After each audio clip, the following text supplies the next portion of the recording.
a whole generation woke up to what's going on in our country, and people are finally standing up for their values and their principles and not selling out for money anymore. Hello, hello. Welcome to Collapse Life. I'm your host, Zahra Sethna, and I'm really pleased to welcome you to a conversation that touches on some of the issues we value most here: food, faith, farming, and freedom. Do us a favor and hit the like and subscribe button right now, please. Our guests today are Christina and Clinton Rarey, the founders of FAFO Farms. That's a remarkable regenerative farm in Central Texas. I had the distinct pleasure of meeting Christina last November at Joel Salatin's Rogue Food Conference in Dallas. Christina and Clinton don't come from agricultural backgrounds, but they both took a leap into farming as a way to reclaim their health, build community, and deepen their connection to the land. And so today we'll be learning about that journey, why they're so passionate about the importance of real food, and why they took a bold decision recently to turn down a lucrative offer for a 5G tower on their land. Hey guys, welcome to Collapse Life. Thank you so much for joining us. Thanks for having us. Yeah. It's great to see you.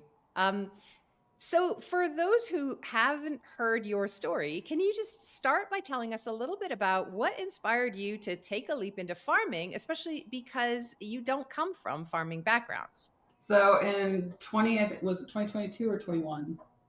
2021. 2021. Both Clint and I were pretty much at the lowest of our health that it's ever been. My mental health was a complete mess. He's a retired combat veteran. His body was completely a mess. He was also about 100 pounds heavier than he is now. His joints were hurting all the time. When he'd roll out of bed in the morning, he'd roll out of bed, be on the floor, and have to stretch before he could even get up and do what he needed to do. And we just hit a wall. Doctors weren't helpful at all. And so we just decided, well, we need to take some drastic steps. And we heard amazing things about the carnivore diet. And we just said, we sat down and we're like, well, the worst that can happen is it can't get any worse, really. So why don't we just give it a hard 90 days of really doing it and, see what happens.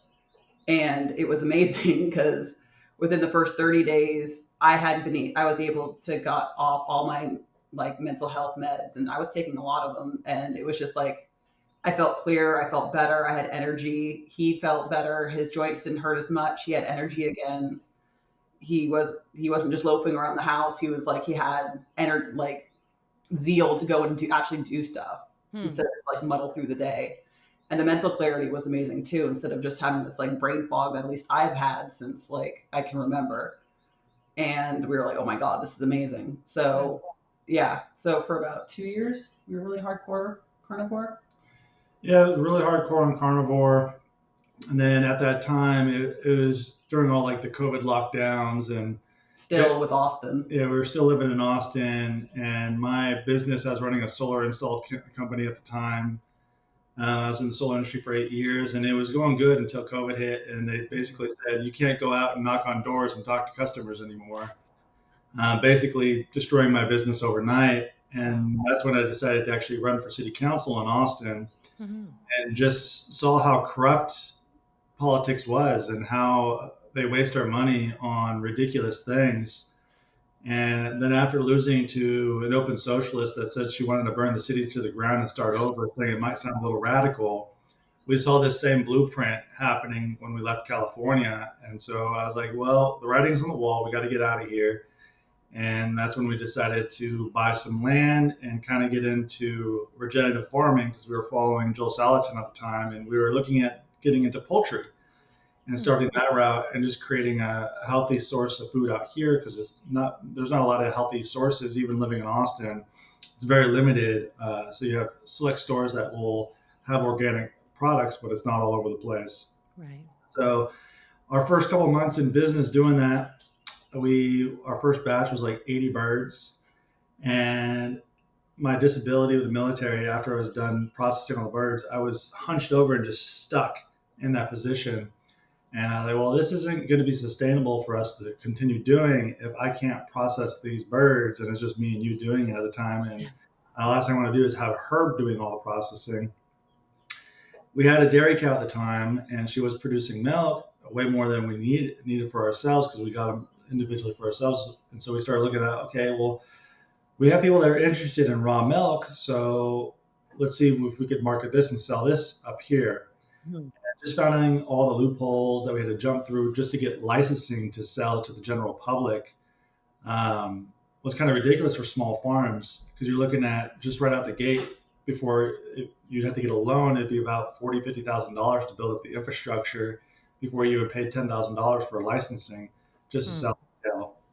But luckily, back in 2020, they changed the laws on raw milk to where you can do a farm share, same milk, same process, but you're not having to build the infrastructure or get the license, and you can provide milk to members, but not the public. And then since then, we've basically been focusing on raw milk and raw dairy products like cream, butter, and cheese. And it's just been slowly growing, and we've been seeing a higher and higher demand for it. It's amazing. And it's a tough road to travel with raw milk, especially because, as you say, like the regulations and the rules around it are so strict. So it's great that you found a path that works. And there's so much in just that little introduction that I want to kind of follow up on. Just going back to your switch to a carnivore diet. So first of all, what was your diet like before you made that switch? And did you have someone guiding you through, or did you just say, we're going to eat nothing but meat? Were there specific types of meat that you ate, or how did you kind of make that switch from eating everything to carnivore? Well, I did 3 years of fitness, and so I did a year of bodybuilding. So eating clean wasn't very hard for me, switching back to it. But it was during that whole 2020 lockdown time period where it just kind of, I got frustrated with arguing with people, that basically I locked myself down. I'm not going outside because I didn't want to have to deal with her telling me not to argue with people or put on a face mask. So I just basically isolated myself from society and was eating like pizza and fast food every single day, because that's basically the only thing that was available that would get delivered to the house, because I didn't want to deal with people. And so I put on a lot of weight during 2020, and it just got so bad that we started looking at other diets that wouldn't really require a lot of exercise. Because you were bad. That was pretty bad. It just hurt to work out. And so we're looking at the inflammation benefits from carnivore. So that drastically helped me in being able to move around a lot more, reducing my inflammation, and then just putting yourself in ketosis almost all the time with carnivore was able to help rapidly burn off all the fat on my body and get to my desired weight within a year, and then basically switching over to an animal-based diet. So adding things here and there. So first thing I added was eggs. And so we've been consistently doing that. And then when we moved out to the farm is when I added butter, raw milk, and then the cheeses as well. So go ahead. No, I was just going to say, so that dairy product comes from your own homestead? Yeah. Correct. And the beef, do you get that from another farmer nearby, or is it sort of for others who may be interested in this as a health path? Can you get meat in the supermarket and still get the same kind of health benefits, or does it really require having kind of a clean regenerative source? I mean, if you look really hard and you do your research and looking at different beef products that are in the stores, I'm pretty sure you could find very clean red meat, especially grass-fed meat. I mean, it's not going to be in big supply like the other grain-finished beef. So trying to find a local source is fairly easy if you... Well, where we live it is. Where we live in Texas, it's easy. Yeah. Not necessarily in other states, but we always encourage people to find their local farmers in their state. Sometimes delivery costs aren't that high. I mean, when we lived in Austin, the delivery cost to have it shipped to our house was only $15. And their farm was about 60, 70 miles from our house. Now moving up here, it was a little bit more expensive, so we had it shipped to our in-laws' place and having it picked up. But then we found a local source that's a little bit closer. And so we're going to be going with them moving forward, just because the delivery costs have gotten higher with the other company, which we love their products. We wish we could continue supporting them. But at delivery costs, when you can save about $80 per order by just switching, it just makes financial sense, especially when you're trying to run your own dairy farm, and it's not very profitable industry when you're a small farm. Yeah. Yeah. Can I add that a little bit? Yeah. Please. Yeah, so we work with not the Texas Beef Initiative, just the Beef Initiative, who they're amazing, and they do a lot of great work with getting local farms who have a very specific ethos, like the regenerative nature, to sign up for their website. And they have an amazing website called Beef Maps, which helps people connect with their local farms and ranchers, and we love it. There's also there's a regenerative one. We post a lot of these links on our X where we try to help people connect with their local farms and ranches, because it is super, like, I think it's really important to actually like know where your food's coming from. And like, it's so nice when you can actually ask the ranchers and farmers questions like, hey, are you using this new vaccine that's coming out? What are your practices? Are your animals in barns most of the time, or in chicken houses, or are they pasture raised? Or like, it's good to be able to ask questions. Yeah. So yeah, like that's what's super important to us. And it was nice when we lived in Austin, because we were getting our meat from KNC Cattle at the time. And Cole Bolton, amazing guy. He was always so open about, if you had any questions, he's like, I will give you the whole rundown. Like, this is how we do it. And you could even go to their processing plant called Hometown Meat Market in Lilling, and literally see how the beef is made and stuff like that. And it's just really good to know your rancher. So there's a lot of resources out there, because most people don't even know where to start.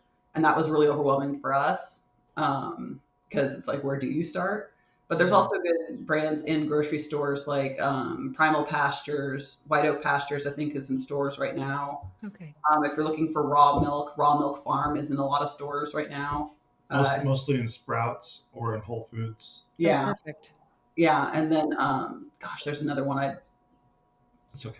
Yeah, that I can't remember right now. But like, do check your grocery stores, because I know that's the easiest way for people to find what they're looking for. It's just the most convenient, because you're already there, because you're getting other stuff. Yeah, it's a good on-ramp. And then once you start seeing the benefits of those products, then, checking out things like the Beef Initiative. A huge shout out to Texas Slim and June for what they're doing, and KNC Cattle and Hometown Meat Market. That was a huge eye-opening experience for us. We used to get our beef from them as well. And it's so worth every penny for getting good, delicious, and clean beef. Yeah, absolutely understand that. When you made that switch, did you experience any challenges or skepticism from the people around you about what you were doing, or did it not matter? No, it didn't really matter. I mean, we really didn't tell people what we were eating. When people saw me losing the weight, and then they asked, well, what are you doing? Like, are you on a special workout routine or some diet plan? I was like, well, no, I'm just eating when I'm hungry, and it's just mostly red meat. I know my mom, she kind of had a concern about eating too much red meat, but she has her own ailments. She has multiple sclerosis. So she honestly couldn't do the carnivore diet because it drastically impacted her, putting herself in ketosis. Right. But other than that, no concerns. And we've actually had people that live near us ask us, well, where do you buy your meat so I can start buying what you eat? Yeah. That's we've great. We've also had a couple of friends who are pre-diabetic, and they're like, because what was your beginning weight? 270. 270, so almost 300 pounds, and now you're like at 190? Like 185. 185? It's amazing. Yeah, so he lost all that weight in like a year, and now he's just maintaining. But we have a lot of our friends who are pre-diabetic, and they're like, what are you doing? And so we just told them that we just eat mostly red meat, and they looked at us kind of weird. They're like, I was like, just give it 30 days at minimum and see how you feel. 90 days if you really want to commit to to see how it really impacts you, like give it 90 days. But if you can only feel like you can do 30, you can always go back to eating the way you used to. And none of them have gone back to the way they used to eat. They're now no longer pre-diabetic. They've lost a ton of weight. They don't even look like the same person anymore. It's just insane. I love it. What I love about it is that you're just living and being that example for people just by the way you're doing your own thing. You're not out there preaching or writing blog posts or, trying to convince people that this is the way. It's just, they're just seeing you and the change in you and saying, I want to do what you're doing. So that, I think, is so significant, because it's just, I think it actually leads to much more sustainable change when people just take that example. Is there a link between the healing experience that you both had and then how you approach your own farming practices? How do you tie that together? Well, at least for us, like, we really do believe that the health of the animal that you're raising is going to lead into your health. Like, we don't have to use a lot of pharmaceuticals and pharmaceutical interventions with our animals. We don't really have to vaccinate them because they live a really clean life. Like, right now I am 19 weeks pregnant, so we haven't been really rotating our animals. We do rotate them from large area to large area to large area, but normally they get a new piece of pasture every day or every other day. And so they're not. Yeah, they're not. We took them off pasture because we did reseed the pasture to kind of get more local vegetation growing. Yeah. Mm-hmm. And the rain didn't really come in like we thought it was going to. So luckily I bought 2 rounds of seeding. So I'm going to have to do another seeding this year. So they probably won't be on the pasture that often this year because we definitely need to regrow, because last year they were just eating mostly weeds. And then we're having to supplement it with hay and other feed, some organic feed that we buy. But that can get costly doing that. So our main goal is to have the pasture restored, so we're not having to feed them supplemental hay or buy the organic feed to keep up their milk production and to help sustain them. Because we also want to cut down a lot of the trees on our pasture and extend it down the road. Because we do have 10 acres that are unused because it's just mostly cedar and oak trees just all over the place. So talk a little bit about the farm. How big is the farm? How many animals do you have? And then we'll get into a little bit about the kind of business practice. But I'm really curious because you're basically self-taught. Talk a little bit about that transition and how you learned by doing. So we're on 22 acres. We currently have 2 cows in milk, 1 cow that's pregnant, about 3-4 months pregnant. So we'll have another cow in milk down the road. And then we got 2, 4, 7 goats. 3 of them are Nubians. And then 2 are Nubian boar. And then we have your mom's inbred goat. Yeah, my parents, they have a back next door neighbor who they do not have good practices, and I understand that you can like breed one generation into the other with goats. It's not what we do, but I guess you can. But they have inbred on inbred goats, and so they do it for the tax exemption, for the ag exemption. So that's all the reason they have the goats. They don't care for them really. Okay. A lot of deaths within their goat herds whenever they give birth. Wow. So one of the babies that almost died, her parents took it in, raised it. It was a house goat for about 6 months, and then it ended up on our property because it's just destroying everything. Yep. And then, as goats do. Yeah, as goats do. And then our Nubian broke in and bred with her, and we were afraid that she wasn't going to survive because she's so small and breeding with a giant Nubian. But her baby is adorable, and he's all over the place. Yeah. And so she has a friend to play with now that's her size, instead of having to deal with big Nubians. And then we have a bunch of chickens, which we plan on expanding. I actually have the incubator behind me right now. We're hatching more eggs because we definitely want. Right now we're about 75 to 100 chickens, and then we got 4 or 5 ducks for herself for the eggs because they're great for her during pregnancy. Oh wow! But we eventually want to have anywhere between 150 and 200 chickens because we do have a high demand for people wanting eggs right now, especially people educating themselves on the different quality of the egg versus having that store-bought egg and then buying a farm fresh egg and cracking it and seeing the different colors in the yolk. And then just the taste quality too. We've given out free eggs and people try them. Now they don't even want to buy eggs at the store anymore. They just want to buy them from us. Yeah, we have, and even though they're not on our actual pasture right now, because we have an actual pasture that's about 10, 15 acres. It's about 10, 15 acres. And then we have a back 5 acres right over here that's Yeah. right out our back window that we can see. So they still have about 5 acres to free range. They're not in a chicken house all day. They're literally out. They're catching bugs. They're chasing butterflies right now. They're out and about, so they don't have to sit in their own filth, which is, if you've ever visited a chicken house where most eggs come from, and even if it says cage free on it, if you've ever been to a cage free chicken house, which is where most of them are, it's pretty disgusting. Yeah, it's like a giant facility with chicken doors on it, but all the feed and water's inside, so the chickens don't leave. They just stay in. Yeah. Yeah, wow. I mean, especially right now with bird flu happening and the price of eggs in stores skyrocketing, I'm sure that the interest in getting farm fresh eggs like yours is skyrocketing, which is great. So good for you. When it comes to the raw milk products, do you find that you have to do a lot of education for your customers? From time to time, people are just concerned about, well, why is it safe to drink raw milk? I thought you had to pasteurize it. And so you really have to go back into the history of raw milk and why pasteurization was created. And it's because of the living standards that we had back in the early 1800s, and horrible hygiene, horrible living conditions, no sewage processing. So basically these animals are living on top of their filth, all of their poop, and then the swill mills. The swill mills. And so basically the milk was coming out blue. And so they pour chalk into it to turn it white and all this other stuff. And it's causing people to get sick. And so that's when they came up with the pasteurization process, which makes sense for the time during the hygiene process that created spoiled milk.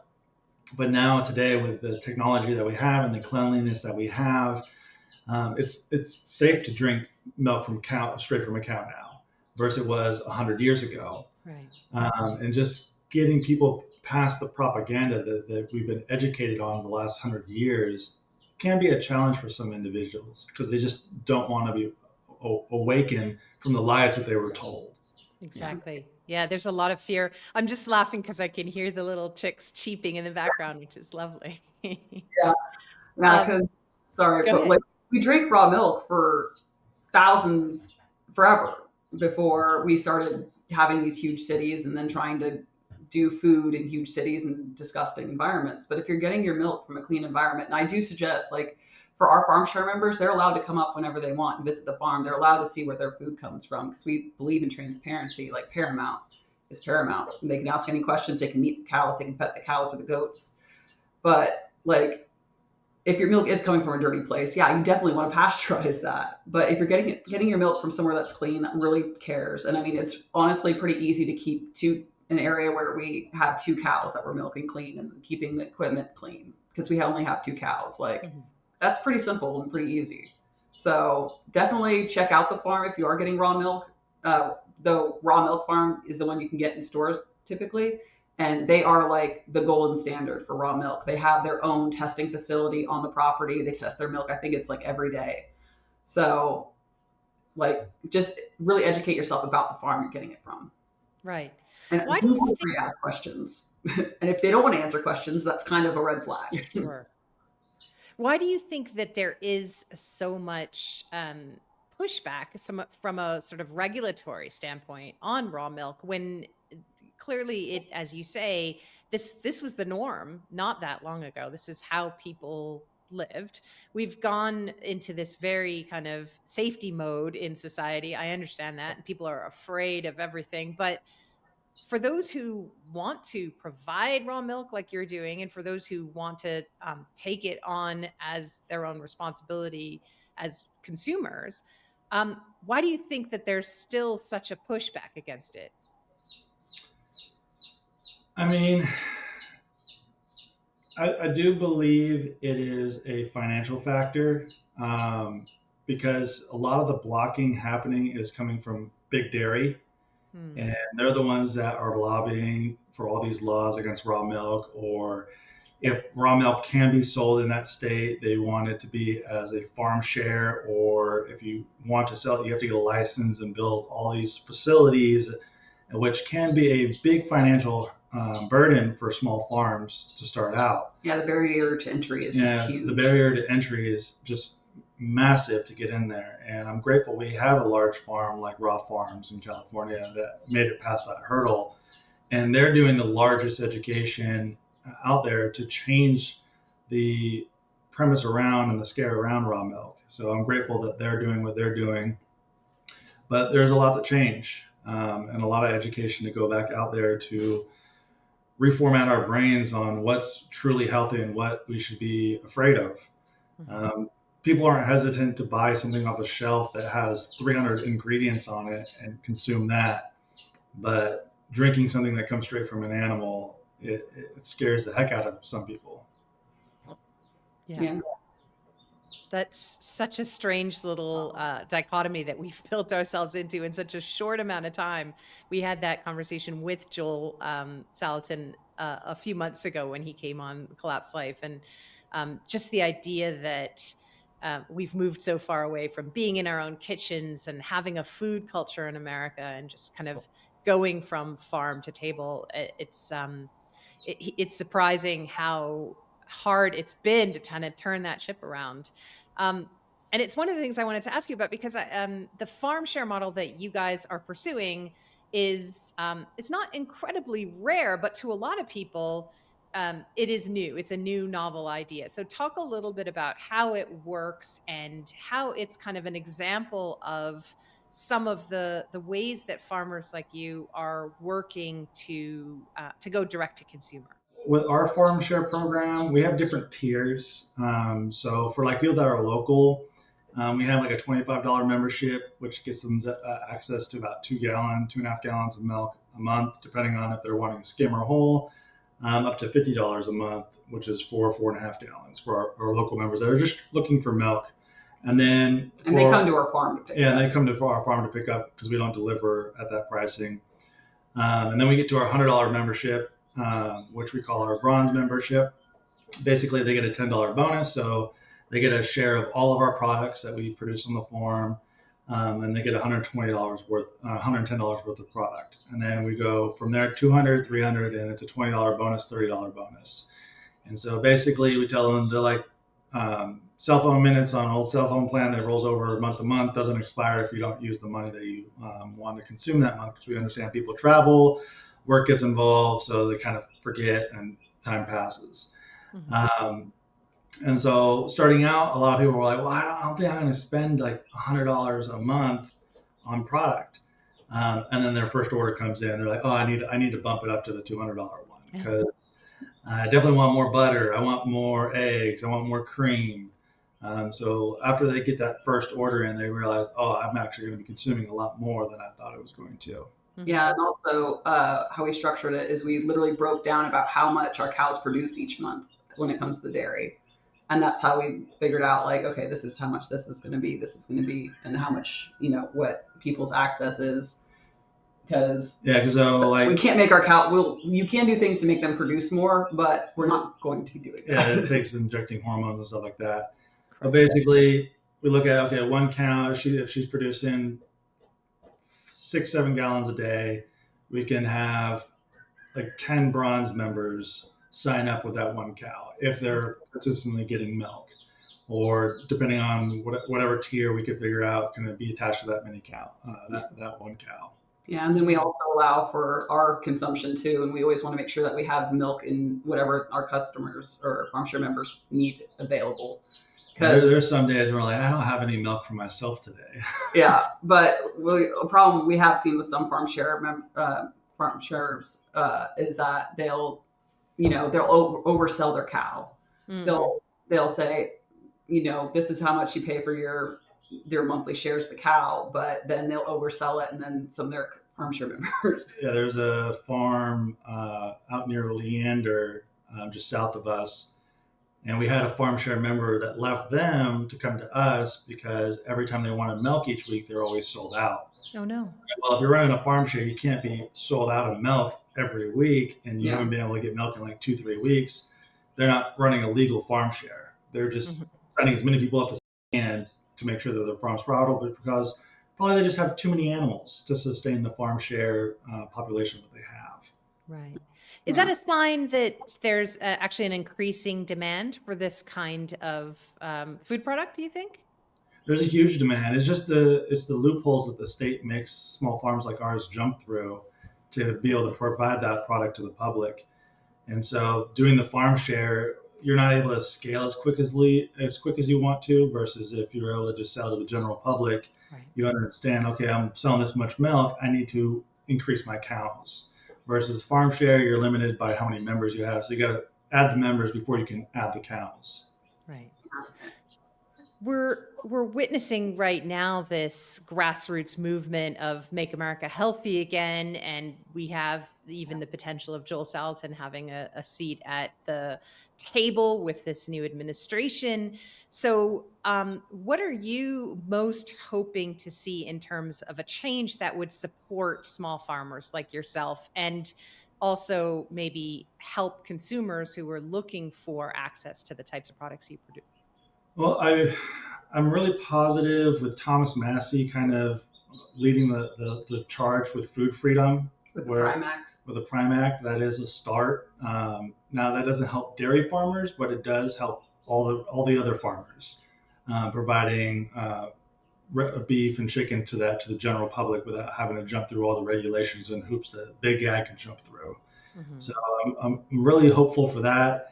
If Joel Salatin gets in, that is going to be a game changer, because he definitely wants to deregulate raw milk. So does Thomas Massey, but the Prime Act is his first step in moving in the right direction for food freedom. Yeah, it's also like, talk to your state reps about food sovereignty bills, because some states do have them. I think it's Vermont has one that's really good. I think Vermont and West Virginia they have food freedom. Basically, they can sell whatever they want to the general public, for farm-wise. Mm-hmm. Yeah, so it's just so freeing, because like even in Texas, we do have kind of one where we have to work it within the farm share member framework, but like we're not even allowed to barter our milk or trade our milk. We didn't know this, and our neighbor gave us some grape juice that she had freshly pressed, and we were super excited about it. Picked some Mustang grapes and made us some Mustang grape juice.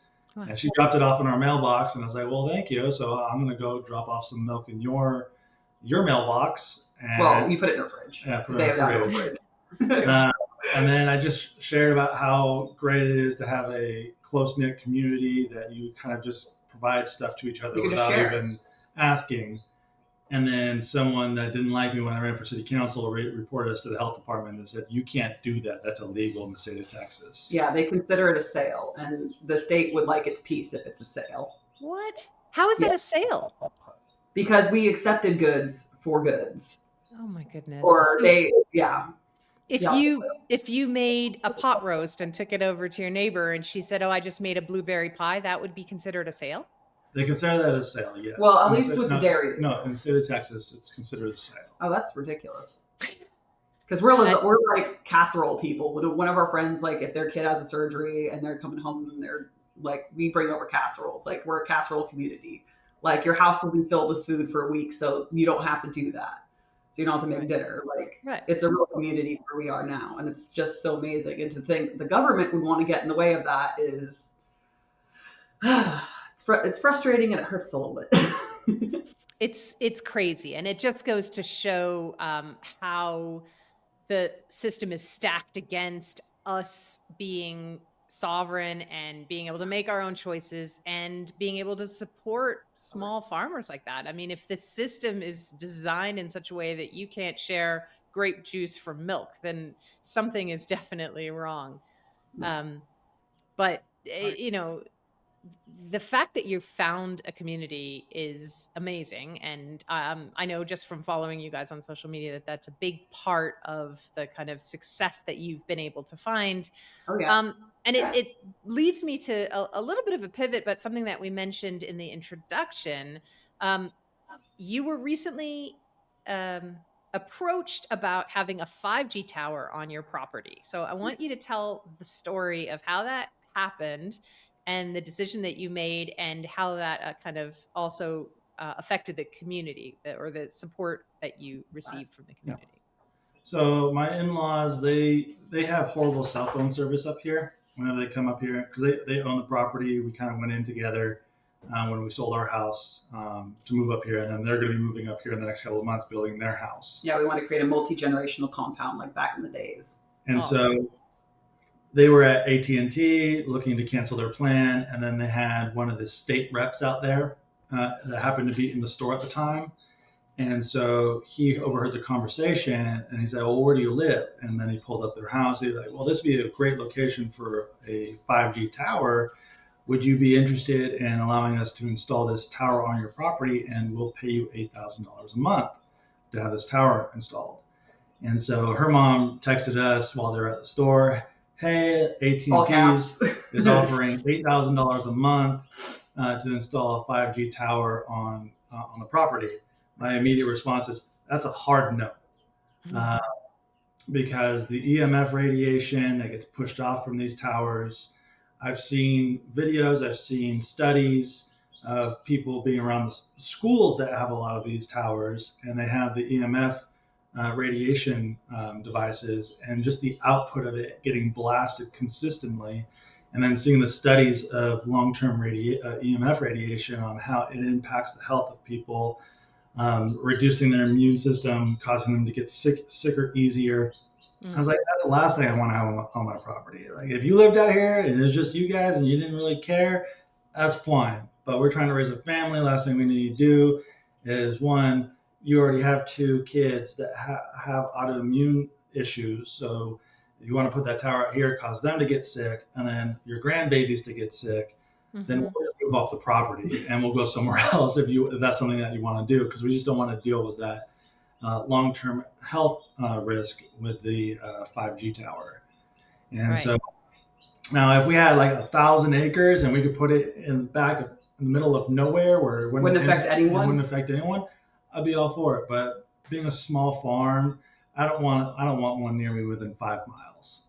Yeah, the closest one we have is 6, and that's still too close. Yeah. So, I mean, but obviously, the appeal of $8,000 a month when you're a small farm, I mean, that's a pretty big decision, but obviously it was a very instinctual and easy decision for you guys to make. Did it play in your mind that, like, oh, well, what if AT&T just goes to one of my neighbors? Did that was factor in?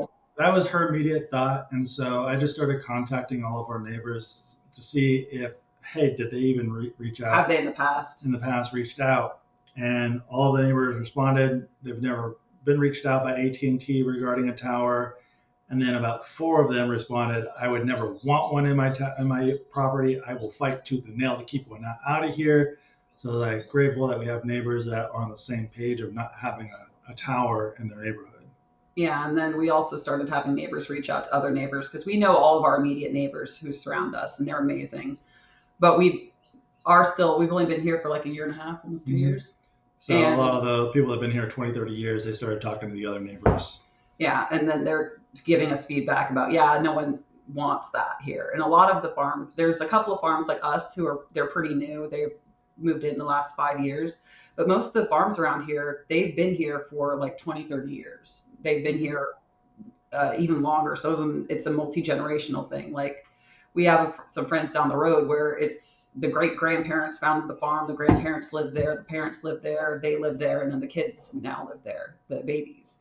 So like they want to keep it as original as possible here. They don't want to have a tower here. And also, a lot of them, when you have a tower on your property, you have to give them, the company, 24/7 access to your farm, which is another reason why we never went down the licensing path with the raw dairy in Texas, is because that's another thing. You have to give the government 24-hour, 365 access to your farm. And we bought private property to have private property. And we very much believe in private property rights. So, and again, like, one of our neighbors could just switch around and put one in their yard, and there's nothing we can do about that. But that doesn't mean we have to willingly volunteer, even though the money would be life-changing. We're like I said, 19 weeks pregnant with twins. That would help a lot. There's a lot of projects we could get done almost immediately on the farm. We want to put ponds in. We want to put food forests in. We want to get like an excavator so we can do a couple of other big projects on the farm. That money would be life-changing. And there always is the thought in the back of your head, maybe I am just a little bit crazy or overprotective, but I'd rather be overprotective and have a healthier family then be wrong and then hurt my family in the long term. Yeah. Hey, It's am I not worth it?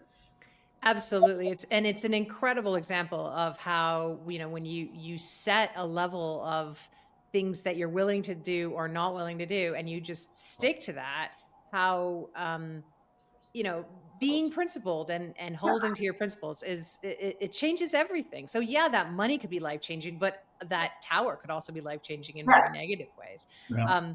So I just love that story because I think, you're really just living out your values, and the fact that your community is insulating in that, and that they feel the same way, even though, I mean, like you said, some of these people have been there for generations, so they understand how challenging farming can be, and how, in this changing, more modernized world, um, something like that could really turn things around for them. And yet they still feel the same as you. You're just starting out, they've been doing it for generations, and they still feel the same way as you. You've really, I think, hit on something really important that it feels like it's rare, especially given the past few years that we've been through, where we've seen people just kind of cave into pressure instead of standing up and saying, no, this is the right thing to do. And regardless of what happens, I'm going to do it. But I think maybe it's not as rare as we think. We're just not hearing those stories. And that's one of the reasons why I wanted to have you guys come and tell that story.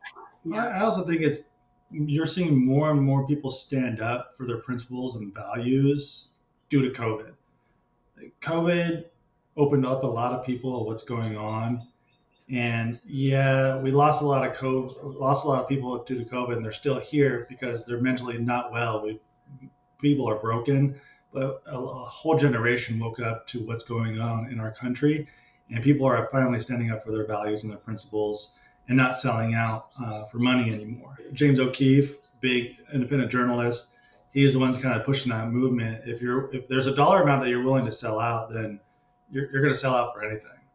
So standing up for your values and principles is how we're going to change America, not selling out to the corporate greed, because they have all the money to throw at anything that they want to get what they want.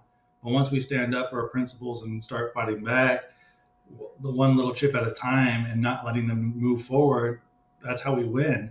But until that happens, they'll slowly start taking over. But we're starting to see a nice pushback against all this. Yeah. And I would hope that a community like ours isn't as rare as, I mean, I really do believe that God put us here for a reason. We could not have better neighbors. It really is like, if you get a call at 2 p.m, then because you need help, like, people will show up. It's not like, hey, I'll show up and they don't, or they just ghost you. It's people actually show up for you.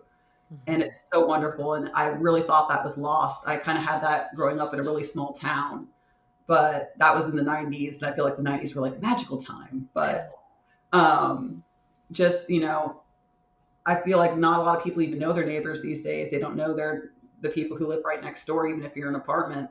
And just having this amazing community here it's really life changing. And I really do encourage people, like, I know it's kind of weird, but like, get to know make that step to get to know your neighbors. Like, when we lived in California, even though we didn't get any movement on this, when we moved somewhere from apartment to a house or back to apartment or wherever we were, we'd always go, at least on our block or our floor or whatever, and bring fresh baked cookies, knock on the door, be like, hey, we're in apartment whatever, or we're at address whatever, like, here's our phone number, like, this is who we are, like, if you ever need anything, please feel free to reach out, because you really do want that community. You want people around you to know you and to look out for you, because that's how it used to be.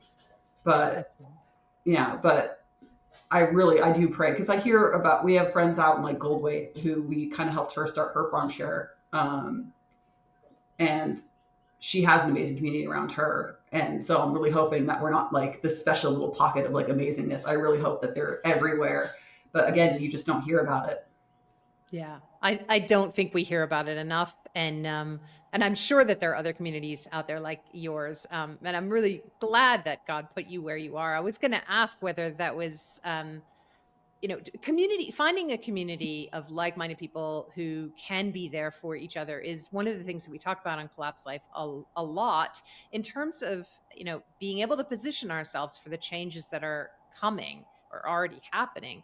And a lot of times it's it's intentional. People go looking and asking questions, and sometimes it's by happenstance. And it sounds like you've been guided to the perfect place, and hopefully that luck will happen for other people who are looking to do a similar path.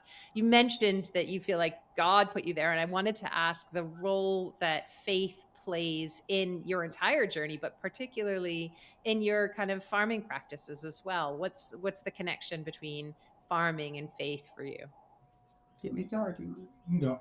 Okay. So like I'll be honest, like we were very lukewarm Christians when we moved up here. Like though when we were looking for a farm to move on to, I was praying every day and every night that God would put us where we needed to be. But we were pretty lukewarm Christians, and like just going like I don't even know how to Showing up on Sundays. Yeah, showing up on Sundays, but pretty much doing our own thing. Like Jesus is my homeboy, but like I don't want to submit to anything that God has for like me, because I don't like the way it may be. Like I don't like the process, so I'm unwilling to get to the end.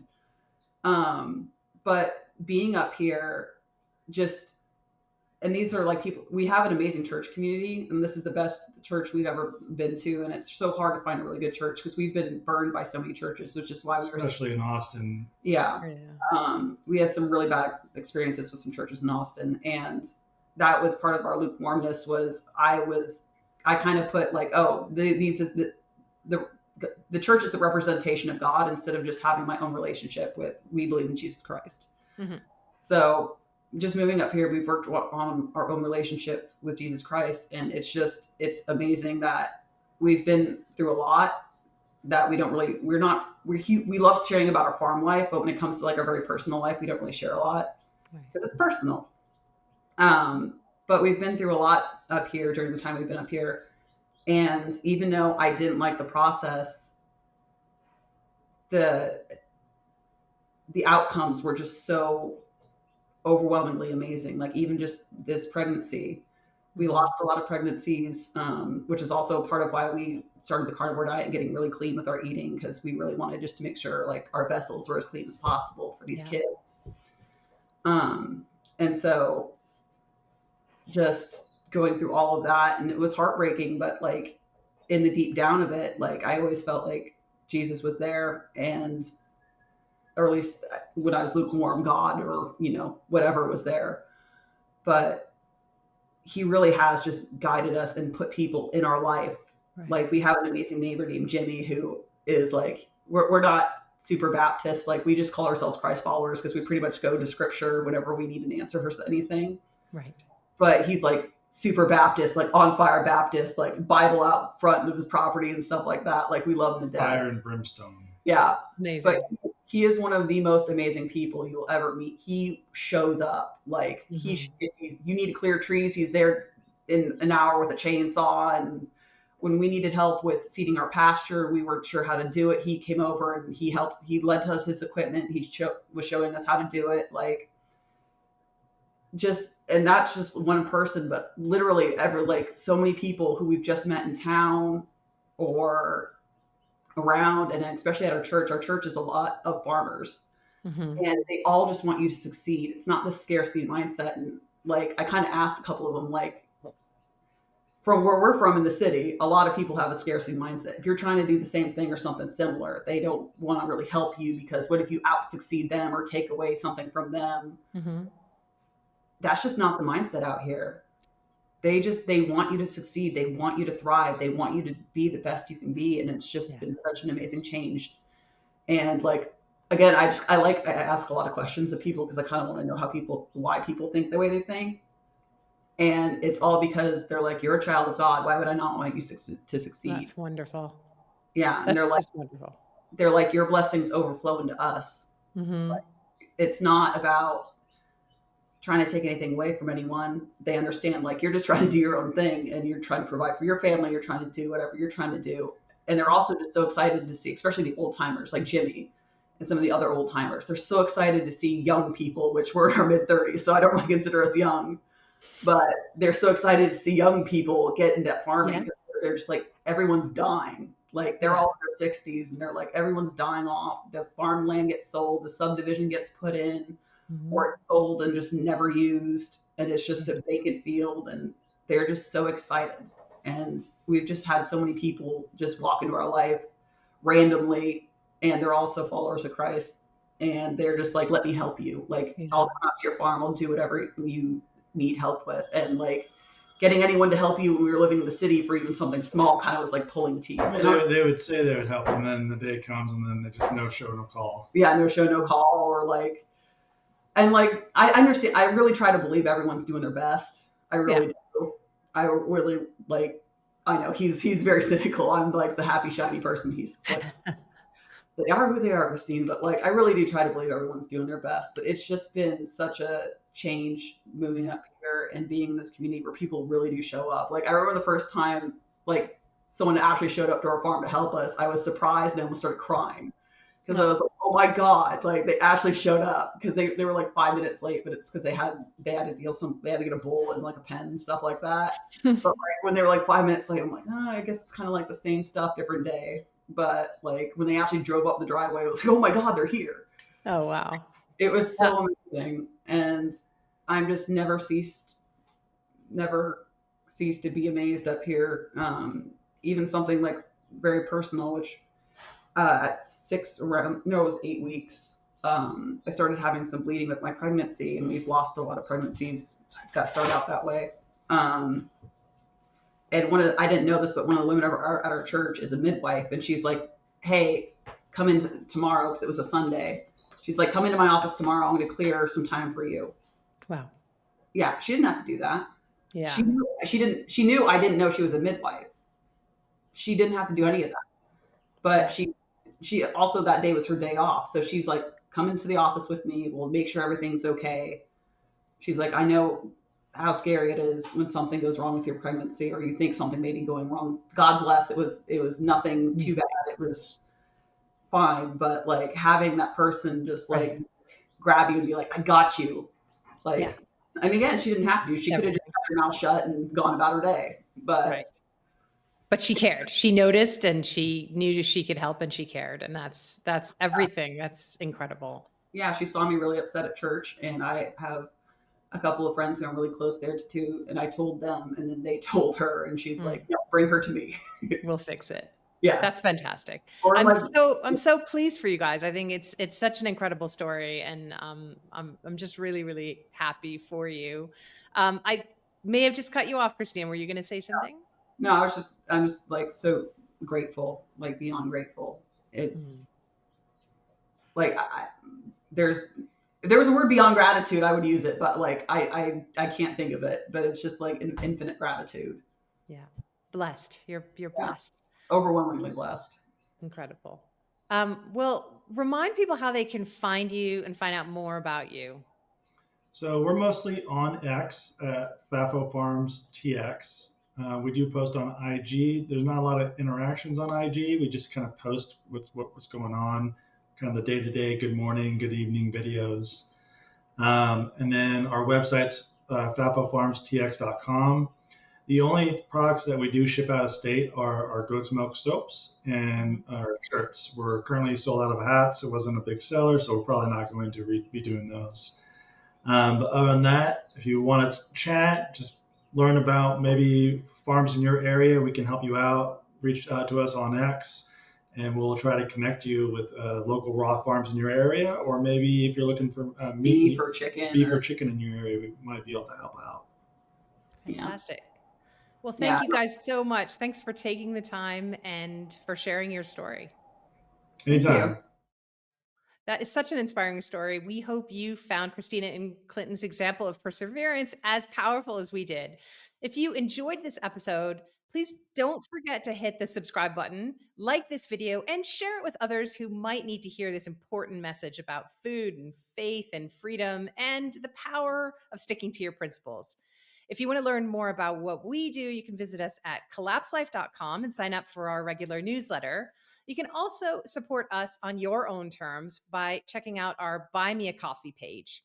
Even when coffee is a tremendous help to us, and it keeps us motivated to bring you more important conversations like this one. So that's it for this week. Join us again in another 7 days. Until then, just remember to keep your chin up. It's only collapse. See you soon.